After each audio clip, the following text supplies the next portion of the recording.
ফুলের ডালা নৈবেদ্য আদি সাজিয়ে তারা আজ আরাধনায় বসেছে। এদিকে মা কাত্যায়নী তাদের আরাধনায় সন্তুষ্ট হয়ে এসে দর্শন দিলেন।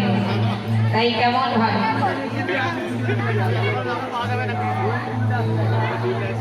হরে কৃষ্ণ হরে কৃষ্ণ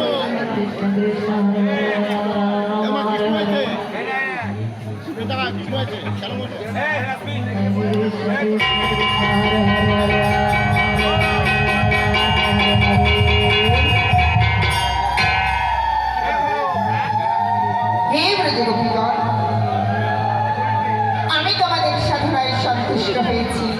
বলো বলো কি বল চাও?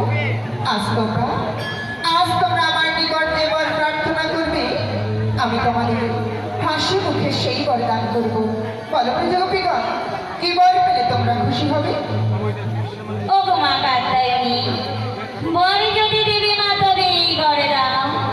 মা যশোদা যেমনি ভাবে গোপালকে পুত্র রূপে পেয়েছিল, আমরাও তেমনি ভাবে তোমার পুত্রী রূপে পেতে চাই মা। তথাস্তু গোপীগণ, অনাদিরাদি গোবিন্দকে তোমরা আপন আপন পতি রূপে লাভ করতে পারবে। তবে আজ নয়, কবে যাবো? আগত শারদীয়া পূর্ণিমা তিথিতে গগনে উদিত হবে পূর্ণচন্দ্র।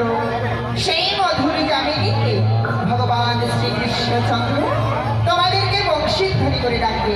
তোমরা সকলে ব্রজ গোপীগণ সেই বংশীধ্বনি শ্রবণ করে একে একে ছুটে যাবে মধুময় শ্রীধাম বৃন্দাবনে। সেখানে তোমাদের অনেক পরীক্ষা দিতে হবে। যদি পরীক্ষায় উত্তীর্ণ হতে পারো, তবে তোমরা অনাদিরাদি গোবিন্দকে মাত্র একটি রজনীর জন্য প্রতিরোধ পাবে। যাও ব্রজ গোপীগণ, এবার তোমরা আপনা আপন ঘরে ফিরে যাও। ও গো মা, আজ যখন তোমায় আমরা পেয়েছি মা গো, মনের মতো করে একটু আরতি করবো। বেশ, তবে তাই হবে। আজ তোমাদের সকলার মনোবাসনা পূর্ণ হবে। হরে